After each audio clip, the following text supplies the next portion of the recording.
नमस्कार। आज हम जिस बाइक की बात करने वाले हैं उसने मार्केट में आते ही धूम मचा दी थी। जी हाँ, ये है रॉयल एनफील्ड हंटर 350, ब्रांड की सबसे पॉपुलर और मॉडर्न रोडस्टर्स में से एक। चलिए सीधे मुद्दे पर आते हैं। देखिए, हंटर 350 को किसी पुरानी बाइक का नया वर्जन नहीं बनाया गया है। इसे बिल्कुल स्क्रैच से, मतलब जमीन से एकदम नया तैयार किया गया है। और इसका एक ही मकसद था, शहर की सड़कों के लिए एक फुर्तीली, चलाने में आसान और शार्प हैंडलिंग वाली मोटरसाइकिल बनाना।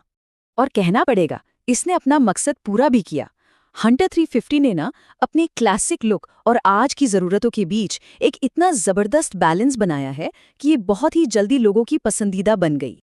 तो आज हम इसे पूरी तरह से समझने वाले हैं।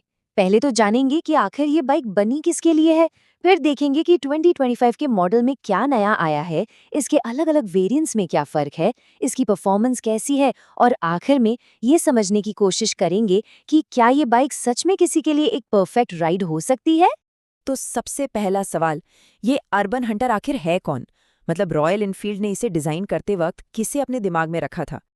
देखिए, ये बाइक खास तौर पर उन लोगों के लिए बनी है जो मोटरसाइकिलिंग की दुनिया में अपना पहला कदम रख रहे हैं या फिर शायद काफी लंबे ब्रेक के बाद वापस आ रहे हैं।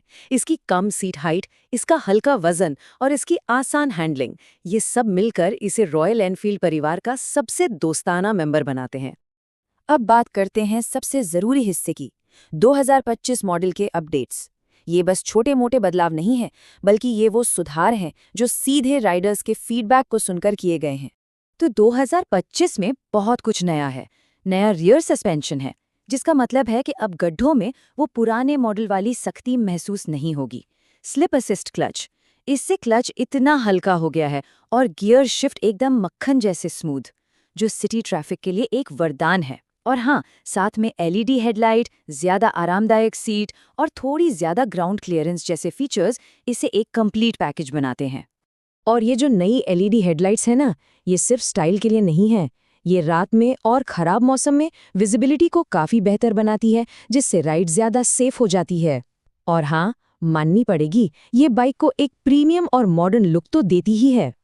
स्लिप असिस्ट क्लच का असली फायदा रोज की राइडिंग में महसूस होता है। सोचिए, जब आप बम्पर टू बम्पर ट्रैफिक में फंसे हों तो आपकी उंगलियां नहीं थकेंगी, और जब तेज रफ्तार से धीमा करते हुए गियर कम करते हैं तो बाइक ज्यादा स्टेबल रहती है, जो नए राइडर्स के लिए एक बहुत बड़ी हेल्प है।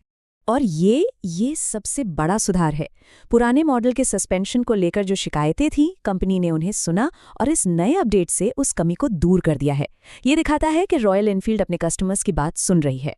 चलिए, अब आते हैं उस सवाल पर जो हर हंटर खरीदने वाले के मन में होता है, रेट्रो लूं या मेट्रो। इन दोनों के बीच के जो जरूरी फर्क हैं, उन्हें समझना बहुत जरूरी है।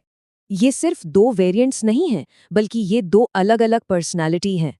आपका चुनाव इस बात पर निर्भर करेगा कि आप बाइक से क्या चाहते हैं, एक क्लासिक फील या फिर मॉडर्न फीचर्स। जरा इस टेबल को ध्यान से देखिए। रेट्रो में आपको क्लासिक वायर स्पोक व्हील्स मिलते हैं और सिंगल चैनल एबीएस, जो सिर्फ अगले पहिए पर काम करता है। वहीं दूसरी तरफ मेट्रो में मॉडर्न अलॉय व्हील्स के साथ ट्यूबलेस टायर, पीछे भी डिस्क ब्रेक और ड्यूअल चैनल एबीएस मिलता है। ड्यूअल चैनल एबीएस का मतलब है कि इमरजेंसी ब्रेकिंग में अगला और पिछला दोनों पहिए कंट्रोल में रहते हैं, जो सेफ्टी के हिसाब से जमीन आसमान का फर्क है। मेट्रो का मीटर और टेल लाइट भी ज्यादा एडवांस्ड है। पहियों का फर्क सिर्फ दिखने का नहीं है, इसका असर रोज की जिंदगी पर पड़ता है। सोचिए, रेट्रो के ट्यूब वाले टायर पंक्चर हो जाएं तो वो एक बड़ी मुसीबत बन सकते हैं, जबकि मेट्रो के ट्यूबलेस टायर पंक्चर होने पर भी धीरे धीरे हवा निकालते हैं और इनकी मरम्मत कहीं ज्यादा आसान होती है। मेट्रो का जो इंस्ट्रूमेंट क्लस्टर है वो मीटियोर 350 वाला ही है। ये आपको गियर पोजीशन इंडिकेटर और टाइम जैसी ज़रूरी जानकारी देता है।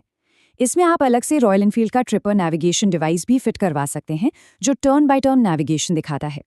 वहीं रेट्रो का क्लस्टर काफ़ी बेसिक और सिंपल है।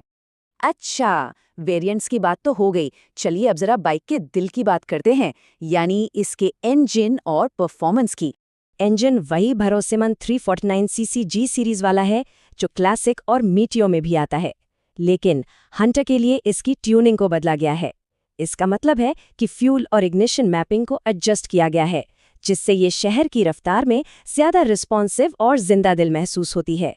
इसका थ्रॉटल रिस्पॉन्स ज्यादा तेज है, जो ट्रैफिक में से निकलने के लिए एकदम परफेक्ट है। 20.2 हॉर्स पावर की ताकत। ये शहर में घूमने फिरने और कभी कभार हाईवे पर 80-100 किलोमीटर प्रति घंटे की रफ्तार बनाए रखने के लिए काफी है। ये आपको डराएगी नहीं, बल्कि एक भरोसेमंद साथी की तरह महसूस होगी। 27 न्यूटन मीटर का टॉर्क आपको बहुत कम आरपीएम पर ही मिल जाता है।